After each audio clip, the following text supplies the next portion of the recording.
If you are going to file ITA 1 and ITA 4 forms for this assessment year 25-26, then कुछ major changes जो government ने अपने income tax return के forms के अंदर notify किए हैं, वो आपको जानना बहुत जरूरी है। सबसे पहला मेजर चेंज आया है आधार नंबर के अंदर। पहले आप इनरोलमेंट आईडी भी मेंशन करके फाइल कर सकते थे, बट फ्रॉम दिस ईयर आपको आधार नंबर मैंडेटरी है रिपोर्ट करना, because government wants to know who you actually are. Second जो है, गवर्नमेंट ने फॉर्म्स को थोड़ा छोटा किया है। ड्रॉप डाउन लिस्ट आपको मिलेगी सेलेक्ट करने के लिए, जैसे कि 139(1) सेक्शन के अंदर सेविंग प्रोविजन होता है, जिसके अंदर अपने हाई कैश डिपॉजिट्स किए हैं, फॉरेन ट्रैवल पे खर्चा किया है, इलेक्ट्रिसिटी बिल पे खर्चा किया है, you can select it from that drop down list. Same deductions के लिए है।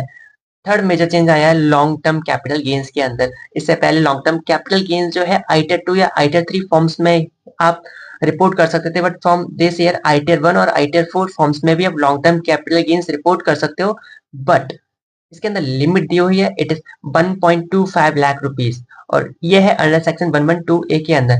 It means if you have a long term capital gains on sale of equity shares और mutual fund, then you can report it under this है long term capital gains under forms ITR 1 और ITR 4, right. इसके अंदर कुछ exclusion है, जैसे carry forward या losses हैं या 1.25 लाख रुपीज से ज्यादा का है, then it will not be allowed in ITR 1 और आईटीआर 4। आपको अगेन जाके आईटीआर 2 और आईटीआर 3 में ही रिपोर्ट करना पड़ेगा।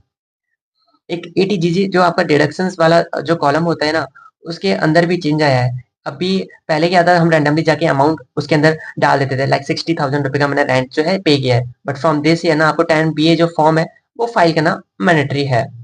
इसके अलावा बैंक अकाउंट्स इन इंडिया, चाहे वो डोरमेंट अकाउंट है, आपको सारे बैंक अकाउंट्स को रिपोर्ट करना पड़ेगा, और एक बैंक अकाउंट आप सेलेक्ट कर लेना जो कि टीडीएस फाइलिंग के लिए, टीडीएस रिफंड के लिए सॉरी, आपको चाहिए।